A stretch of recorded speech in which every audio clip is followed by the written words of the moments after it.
Insurance market chapter 4 IC01 principle of insurance की book में जो लाइसेंसिएट के लिए कंपलसरी है IC01 बुक, उसका चैप्टर 4 इंश्योरेंस मार्केट से रिलेटेड है। हम अगर इंश्योरेंस मार्केट की बात करें तो इंश्योरेंस मार्केट के कुछ कॉन्स्टिट्यूएंट्स हैं, जैसे इंश्योरेंस की company, intermediaries, specialist, regulatory bodies, educational institutions. हम इन सारी चीज़ों को देखना पड़ेगा इस बुक के लिए जो कंपलसरी है। अब इंश्योरेंस कंपनी की बात करें तो 3 तरह की कंपनी होती है: लाइफ इंश्योरेंस, नॉन लाइफ या जनरल इंश्योरेंस और री इंश्योरेंस। री इंश्योरेंस पे ऑलरेडी हम लोग पहले देख चुके हैं। लाइफ में केवल लाइफ इंश्योरेंस की बात करते हैं, आदमी के लाइफ की बात करते हैं। नॉन लाइफ में आदमी के अलावा जो कुछ भी है, मरीन लाइफ है, टूर एंड ट्रेवल्स लाइफ है, फायर इंश्योरेंस है, इवन दो हेल्थ इंश्योरेंस दोनों में आ जाता है। री इंश्योरेंस, जब एक इंश्योरेंस कंपनी अपना बड़ा इंश्योरेंस का कुछ पार्ट दूसरे कंपनी से कराती है, उसको री इंश्योरेंस कहलाती है। तो ये इंश्योरेंस के पार्ट हो गए। फिर इंटरमीडियरीज की बात करें तो proposer, one who are interested to have the policy, उसके और इंश्योरर जो बेचता है पॉलिसी के बीच में कौन कौन से इंटरमीडियरीज आते हैं। तो लाइक एजेंट होगा, एजेंट इंडिविजुअल एजेंट होता है जो पॉलिसी सेल करता है, कॉरपोरेट एजेंट होता है, बैंक है, मार्केटिंग फर्म्स है, ब्रोकर्स हैं, और अभी एक नया आया है वेब एग्रीगेटर्स। हम वेबसाइट के थ्रू भी पॉलिसी बिकते हुए देखते हैं। स्पेशलिस्ट की बात करें तो जो पर्टिकुलर चीज़ों में स्पेशलिस्ट है, जैसे third party administrator, surveyor, loss assessor और मेडिकल एग्जामिनर, ये हमारा स्पेशलिस्ट में पार्ट में से आता है। रेगुलेटरी बॉडी में इंश्योरेंस को रेगुलेट करता है IRDA, इंश्योरेंस काउंसिल, अम्बर्ट्समैन। अब यहाँ पे दो इंस्टीट्यूशन ऐसे हैं जो एजुकेशन से रिलेटेड हैं, एक इंश्योरेंस इंस्टीट्यूट ऑफ इंडिया, दूसरा NIA। अब एजेंट की बात करें, जो इंटरमीडियरीज में आता था, तो अगर इंडिविजुअल एजेंट है तो उसके लिए कंपलसरी है कि वो 10वीं कम से कम पास हो, 18 साल से ज़्यादा का एज हो, ट्रेनिंग 25 घंटे का ले चुका हो, IRD का एग्ज़ाम पास हो, और रिकमेंडेड बाय इंश्योरर है, जिस कंपनी से वो इंडिविजुअल एजेंट या इंडिविजुअल इंश्योरेंस एडवाइज़र बनना चाहता है वो उस कंपनी द्वारा रिकमेंडेड किया गया हो, और इसका लाइसेंस वैलिड फॉर 3 ईयर्स होता है। कंपोजिट लाइसेंस के लिए एक इंश्योरेंस एजेंट को लाइफ और नॉन लाइफ दोनों का अगर उसने लाइसेंस लिया है तो उसको कंपोजिट इंश्योरेंस एजेंट कहते हैं। कॉरपोरेट एजेंट के लिए कंपलसरी 12वीं पास, 18 साल से ज़्यादा उम्र, 50 घंटे की ट्रेनिंग, IRD का एग्ज़ाम पास होना चाहिए। अब आते हैं कि हम ब्रोकर कैसे का क्या क्या क्वालिफिकेशन और एलिजिबिलिटी है। तो ब्रोकर को सबसे पहले रेमुनरेशन ब्रोकरेज के थ्रू मिलता है, पर पॉलिसी जितनी सेल होती है उसके हिसाब से ब्रोकरेज मिलता है। कैपिटल रिक्वायरमेंट 50 लाख चाहिए फॉर डायरेक्ट ब्रोकर को, और 200 लाख यानी 2 करोड़ रुपया फॉर री इंश्योरेंस के लिए भी अगर ब्रोकर बनता है तो उसको लगता है, और 2.5 करोड़ यानी 250 लाख फॉर कंपोजिट के लिए। एग्ज़ाम में 200 लाख या 250 लाख ही आता है, तो वहाँ पे हमको ध्यान देना होगा कि 250 लाख में कंपोजिट ब्रोकर के लिए कैपिटल रिक्वायरमेंट है, 2 करोड़ में केवल री इंश्योरेंस वाला, और 50 लाख में फॉर डायरेक्ट ब्रोकर के लिए। वेब एग्रीगेटर की बात करें तो ये 3 दिसंबर 2013 से एलिजिबल है। Flat fee maximum of rupee 50,000 per year एक वेब एग्रीगेटर को लगता है। बहुत सारे वेब एग्रीगेटर जो अभी ऑनलाइन पॉलिसी सेल करते हैं वो अवेलेबल है। इंश्योरेंस मार्केटिंग फर्म की अगर हम बात करें तो 4 आइडेंटिटी हैं जिसको अपॉइंट करने के लिए, मार्केटिंग फर्म अपॉइंट करने के लिए कंपलसरी है। पहला तो कंपनी जो मार्केटिंग फर्म होगा वो कंपनी एक्ट 2013 के अकॉर्डिंग ही होगा। लिमिटेड लायबिलिटी पार्टनरशिप फॉर्म होना चाहिए, अगर है तो 2008 के हिसाब से। हाउसिंग कोऑपरेटिव सोसाइटी है तो उसके लिए जो रेगुलेटरी है वो रेगुलेशन है वो 1912 के हिसाब से होना चाहिए। अगर कोई अदर पर्सन है तो वो IRDA के द्वारा रिकॉग्नाइज हो। इनिशियली मार्केटिंग फर्म के लिए 3 साल के लिए मिलता है रजिस्ट्रेशन, 3 साल का होता है फॉर वन, एक ही डिस्ट्रिक्ट के लिए। बाद में वहाँ पे सेल्स फोर्स वगैरह रिक्रूट होता है। Then at the time of renewal वो चाहे तो अप्लाई कर सकता है एक जगह से, एक सिटी से दूसरे सिटी के लिए या एक से अधिक के लिए, लेकिन स्टार्टिंग में मार्केटिंग फर्म जहाँ से हम इंश्योरेंस मार्केटिंग फर्म होता है वो एक ही सिटी के लिए 3 साल के रिन्यूअल के लिए होता है, 3 साल का रजिस्ट्रेशन होता है। यहाँ पे बीच में आता है किसी कंपनी का नेटवर्थ क्या होता है। तो aggregate value of share capital plus all reserves created out by the profit और सिक्योरिटीज़ के द्वारा जो कुछ भी रिजर्व होगा प्रीमियम का, वो सब उसका नेटवर्थ है। उसमें से माइनस करते हैं deducting aggregate value of loss, जो कुछ भी लॉसेस हुआ है, और एक्सपेंडिचर और मिसलेनियस एक्सपेंडिचर, ये सब कंपनी के नेटवर्थ में आता है। अब यहाँ पे एक है कि सर्वेयर किसको कहते हैं, सर्वेयर किसको कहते हैं। Surveyor normally one who assess the loss उसके लिए लगता है, इससे क्वेश्चन फिक्स है कि आता ही आता है।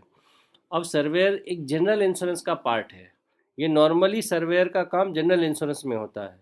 अब वहाँ पे किसको सर्वेयर रिपोर्ट की ज़रूरत पड़ती है, तो ऐसा क्लेम जिसमें कि 50,000 से ज़्यादा का एक्सीड करता है क्लेम अमाउंट मोटर के लिए, या 1 लाख अदर वैल्यू के लिए, तो वहाँ पे सर्वेयर रिपोर्ट कंपलसरी लगता है।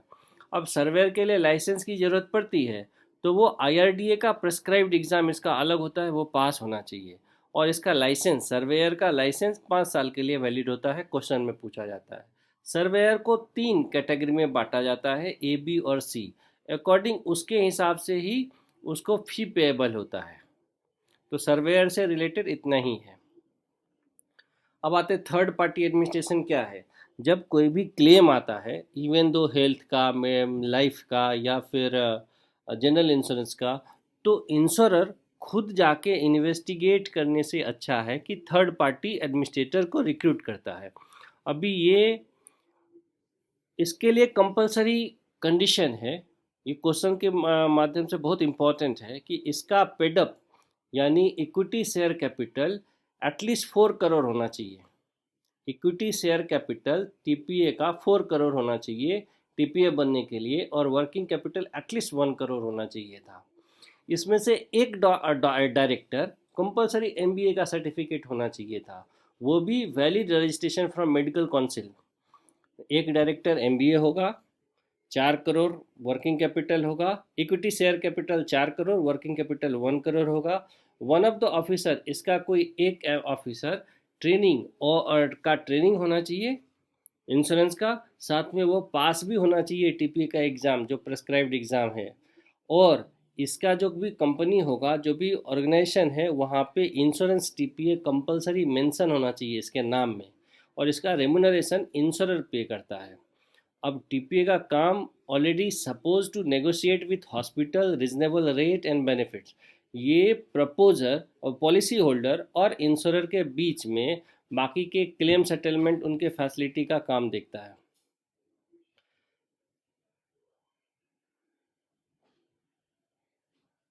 अब आते हैं कि कुछ इंश्योरेंस रेपोजिटरी है, ये 1956 से ही बना हुआ है। इसका काम डेटा मेंटेन करना रहता है, वो भी इलेक्ट्रॉनिक फॉर्म्स में। किसके, on behalf of insurer.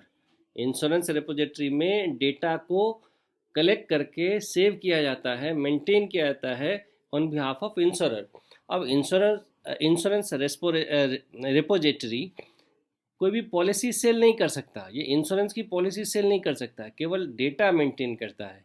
India में 5 इंश्योरेंस रेपोजिटरी हैं, NSDL data management limited, central insurance repository limited, SHCIL project limited, Karvy और CAMS रेपोजिटरी सर्विस लिमिटेड, ये 5 हैं। अब यहाँ पे इलेक्ट्रॉनिक इंश्योरेंस अकाउंट भी दिया जाता है अपने कस्टमर को इंश्योरर द्वारा। अभी इसमें क्या होता है कि वो पॉलिसी को इलेक्ट्रॉनिक फॉर्म में रखा जाता है, जो कुछ भी पॉलिसी है उसको वो इलेक्ट्रॉनिक फॉर्म में रखा जाता है। ये फैसिलिटेट करता है पॉलिसी होल्डर को बाय इंश्योरर के द्वारा। ये फ्री ऑफ कॉस्ट सर्विस है जो पॉलिसी होल्डर को इंश्योरर देता है। ये विद इन 7 डे, जिस दिन उसने एप्लीकेशन डाला था पॉलिसी होगी उसके 7 डे के बाद अवेलेबल होना चाहिए। अब आते हैं IRDA, बहुत इंपॉर्टेंट होता है क्वेश्चन के पॉइंट ऑफ व्यू से। नॉर्मली IRDA का सबसे पहले फुल फॉर्म पूछा जाता है, insurance regulatory development authority of India. ये फॉर्म होते हैं 1999 में, 2000, कभी कभी 2000 ऑप्शन में तो 2000, क्योंकि ये पार्लियामेंट एक्ट द्वारा पास हुआ था 1999 में, बना था 2000 में, तो 1999 है तो यही सही है। इसका role regulate, promote and ensure करना होता है for orderly growth of insurance industry को IRDA का काम रहता है। ये एक लाइसेंसिंग अथॉरिटी है जो इंश्योरर को, कोई भी इंश्योरेंस कंपनी को लाइसेंस देता है इंश्योरेंस सेल करने का, या TPA को, एजेंट को, ब्रोकर को, इन सब को लाइसेंस IRDA ही देता है इंश्योरेंस में। ये एक वॉचडॉग है जो प्रॉपर्ली फंक्शनिंग इंडस्ट्री करता है या नहीं करता है, या protecting right of policy holder के राइट को प्रोटेक्ट करता है। अब यहाँ पे आता है इंश्योरेंस काउंसिल, ये भी रेगुलेटर बॉडी है। ये अब यहाँ पे इम्पोर्टेंट क्वेश्चन ये है कि इंश्योरेंस काउंसिल जो बना है वो इंश्योरेंस एक्ट 1938 या आफ्टर जो भी अमेंडमेंट हुआ 2015 उसके अधीन, जबकि IRDA formed by the act of parliament. ये एक बेसिक डिफरेंस है। अब इंश्योरेंस काउंसिल में अगर लाइफ इंश्योरेंस काउंसिल है तो उसमें सारे लाइफ इंश्योरेंस इनके जो इंश्योरर हैं वो मेंबर होंगे, और अगर जनरल इंश्योरेंस में है तो जनरल इंश्योरेंस की कंपनी साथ में हेल्थ इंश्योरर जो भी है वो उसका जनरल इंश्योरेंस काउंसिल का मेंबर होगा। अब आते इंश्योरेंस अम्बर्समेंट। अम्बर्समेंट एक नॉन जुडिशरी ऑर्गेनाइजेशन है जिसका 11 नवंबर 1998 में एस्टैब्लिश हुआ है। इसकी ऑब्जेक्टिव ग्रीवांसेस को डिस्पोजल करना है जो इंश्योरर और कस्टमर के बीच में होता है। इसका अपॉइंटमेंट इंश्योरेंस काउंसिल के द्वारा होता है। ये एक नॉन जुडिशरी गैर न्यायिक संस्था है। इसका टेन्योर, इसके जो भी मेंबर है उसका टेन्योर 3 साल और at the age of 65 year से कम का ही होना चाहिए था, और उसको रीअपॉइंटमेंट परमिटेड नहीं है। अम्बर्समेंट टोटल 17 है इंडिया में। कभी कभी क्वेश्चन में कोई सिटी पूछा जाता है और बताया जाता है कि ये अम्बर्समेंट में है या नहीं है, तो अहमदाबाद, बेंगलोर, भोपाल, भुवनेश्वर, चंडीगढ़, चेन्नई, दिल्ली, गुवाहाटी, हैदराबाद, जयपुर, एर्नाकुलम, कोलकाता, लखनऊ, मुंबई, नोएडा, पटना, पुणे, यहाँ पे अम्बर्समेंट के सेंटर है, एक बार देखना चाहिए। अम्बर्समेंट में अगर हम बात करें तो इसका काउंसिल जो है वो मीडिएटर का काम करता है।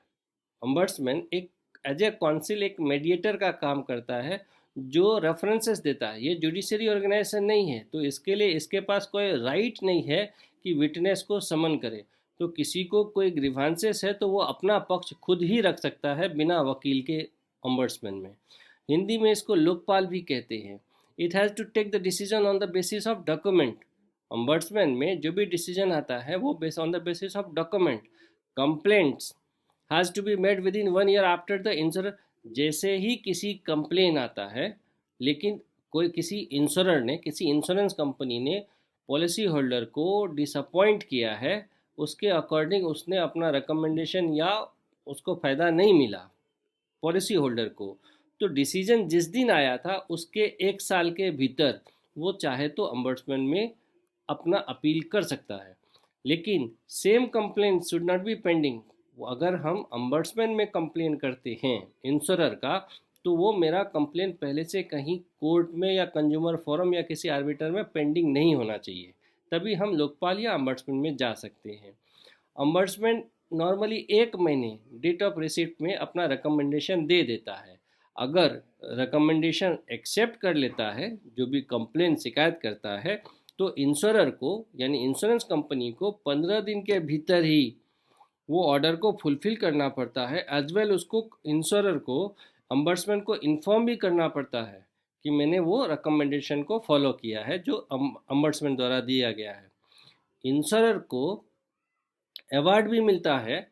इंश्योरर अवार्ड भी देता है अगर 30 डेज के भीतर उसके सारे ग्रीवेंसेस खत्म हो जाते हैं।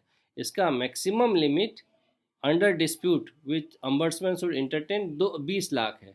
कभी कभी पूछा जाता है कि अम्बर्समेंट में स्टेट का कितना है, तो 20 लाख है उसका लिमिट। अब ग्रीवांस रिड्रेसल मैकेनिज्म की बात करें तो 2 और चीज़ें हैं जो इम्पोर्टेंट है। एक तो टोल फ्री नंबर, कभी कभी देख के कन्फ्यूज़ किया जाता है कि ये टोल फ्री नंबर है या नहीं है, तो 155 255 1555 155 255 याद रखने में आसानी होती है। 155 255 ये टोल फ्री नंबर है रिड्रेसल के लिए कि आप इसको कंप्लेन कर सकते हैं IRDA को। साथ में ईमेल के लिए complaints@irda.gov.in, ये रिड्रेसल फॉरम के 2 नंबर हैं। अब इंश्योरेंस इंस्टीट्यूट ऑफ इंडिया, ये 1955 में स्थापित हुई है, मुंबई में है। इसका पहला नाम द फेडरेशन ऑफ इंश्योरेंस था। ये एग्ज़ाम कंडक्ट करती है बेसिकली लाइसेंस, एसोसिएट और फेलोशिप डिप्लोमा के लिए। जिस लाइसेंस के लिए ये बुक कंपलसरी है, हम लोग स्टडी कर रहे हैं। 19 सेंटर है एशिया, अफ्रीका और फिजी को मिला के। ये सारे क्रेडिट, इसको ऑलरेडी क्रेडिट मिला हुआ है यूके एंड यूएसए से। अब कॉलेज ऑफ इंश्योरेंस 1966 में है, मुंबई में है। नेशनल इंश्योरेंस एकेडमी 1982 पुणे में है। National insurance of India 1955 Mumbai में है। इंस्टीट्यूट एक्चुरीज ऑफ इंडिया 1989 में है। सो ये हमारा चैप्टर 4 था। Thanks a lot.